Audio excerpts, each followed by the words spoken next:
Inomarka bo'lsin, faqat ekonomishniy bo'lsin va zo'r bo'lsin Yili deganlar uchun. ham yangi bo'lsin deganlar uchun. Renault Arcano bola, haqiqatan aytaman, shahar bo'yicha primerni aytaman 7 litr, dalniga haydayman desanglar 6 litr.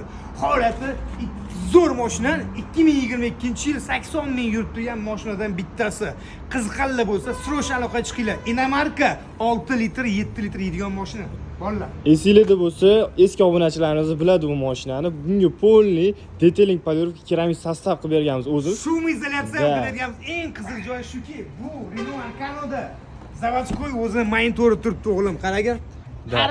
Hammasida ham yo'q bu narsa, lekin bu mashinada bor. Undan tashqari bu mashina shunaqa qaralganki, просто пылинки сивы сдували deydi-yu, пылинки сивы сдували. Ya'ni demoqchiman bu gapim bilan haqiqatan zo'r aka-ukalarimiz bor, qiziqayotganlar bor, mashina izlayotganlar bor. Srochni aloqaga chiqinglar.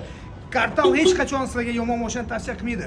Sizlarga zo'r mashina tavsiya qiladi. Yana bitta narsani aytib o'tib ketaman. Mashinamizda pol diagnostikadan ham o'tgan, hech qanaqa muammosi yo'q, xudo xolasa. Bu garantiyasi bu. Haqiqatan mashina ideal holatdaligi. Hadovoy, padovoy, motor, sator hammasi diagnostikadan o'tib, menga olib kelishgan bu mashinani. Bu mashinani qaytadan o'zim tekshirib, sizlarga tavsiya qilaman.